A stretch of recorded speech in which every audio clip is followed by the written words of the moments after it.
She was 11 minutes into her speech.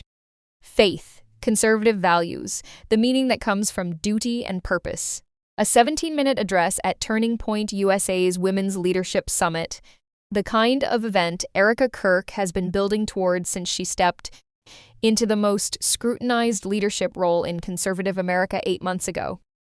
And then a voice cut through the room. Erika Kirk protects pedophiles. Not once. More than once. Loud enough for the entire summit to hear. Loud enough for the cameras to capture. Loud enough to stop the room completely. What happened in the next 60 seconds told you more about Erika Kirk's public presence than any podcast, appearance, or Instagram post or viral clip ever has. Because what she did, or more precisely what she did not do, is the thing worth examining carefully. In a moment when most people would either freeze or escalate, she did neither. She waited. She smiled slightly. She scoffed. And then she said 11 words that brought the room to its feet. It is important to remember that happiness comes and goes, and I pray that you find it. Welcome to the Marquee Report. We have the video. Let's break down exactly what happened and why this moment matters far beyond a single disruption at a single event. It's more rewarding. It positions you to be on a path that God meant for you. And what I've learned is that you don't get to choose the season of life that you're in. You never will be able to.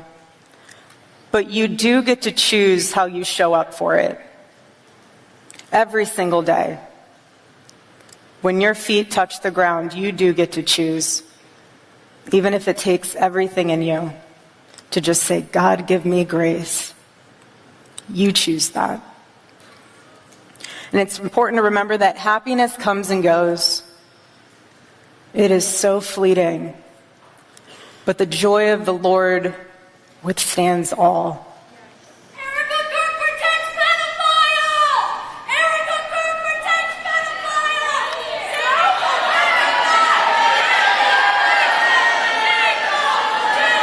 It's important to remember that happiness comes and goes, and I pray that you find it.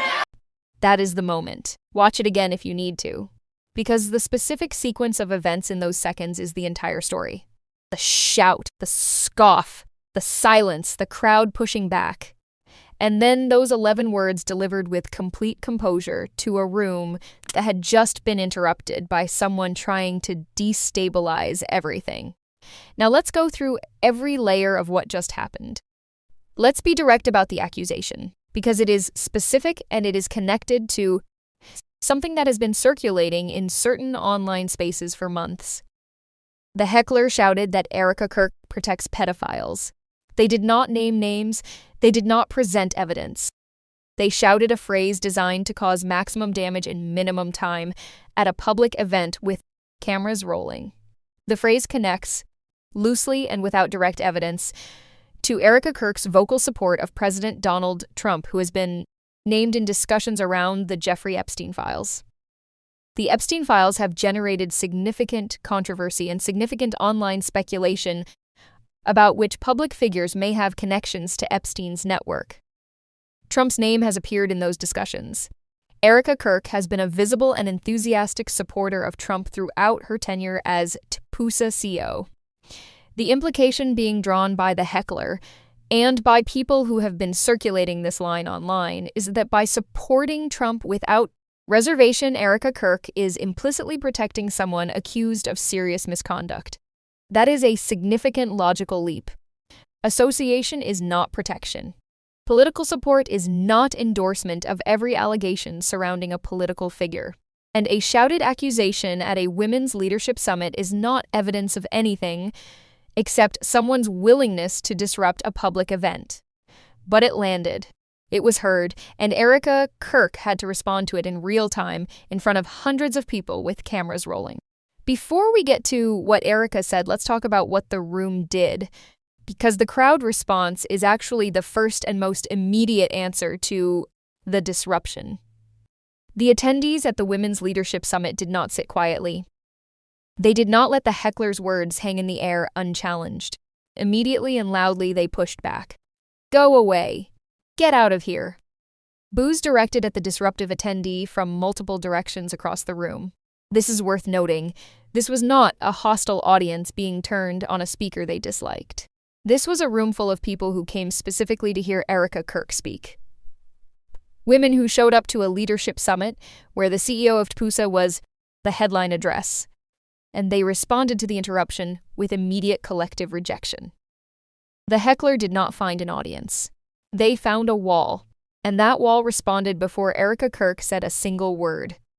Now let's talk about what Erika Kirk actually did, because this is the part of the story that everybody who was in that room will remember. She stood silently for a few beats, not frozen, not flustered, just still, letting the crowd do what it was going to do, letting the moment breathe, and then she continued. But not with the same speech she had been giving. She appeared to alter her remarks specifically to address what had just happened, without addressing it directly, without naming the heckler, without engaging with the accusation on its own terms. It is important to remember that happiness comes and goes, and I pray that you find it. 11 words, delivered calmly, directed, clearly, unmistakably, at the person who had just tried to derail her address, not with anger, not with defensiveness, not with the kind of sharp political counterattack that would have generated its own controversy. With prayer. The room erupted. Standing ovation. Applause that went on long enough that Erika had to respond to it directly. Love you guys. That is an important moment because that just showed duty to faithfulness gives life meaning. And then she continued. And this is the part that is genuinely interesting from a rhetorical standpoint. She extended the moment into a theological point about enemies. We must pray for our enemies and those that do not feel like their life has meaning. And that is a perfect example of that. A perfect example. You pray for your enemies. You pray for those that persecute you. She turned a hostile interruption into a sermon illustration. The heckler became the example. The disruption became the lesson. And the crowd that had come to hear a speech about faith and conservative values got a live demonstration of exactly those things. And then Erika Kirk did something even more specific that deserves its own examination. She noted that the heckler was not the enemy. Her exact words, that is not the enemy. We know who the real enemy is. That line is doing significant work. On the surface, it is magnanimous. She is explicitly saying the person who just accused her of protecting pedophiles is not someone she considers an adversary. That framing plays well in a room full of people who just gave her a standing ovation for praying for her enemies. But the second half, we know who the real enemy is the more interesting sentence. She does not complete it. She does not name anyone. She lets the room fill in the blank. And in a room full of conservative women at a TPUSA event, the blank gets filled in a very specific direction. The forces of cultural decline, the political opposition, the media, the people who have been attacking her for 8 months. The heckler becomes almost incidental, a distraction from the real fight. Someone not even worth the designation of enemy, because the real enemies are somewhere else entirely.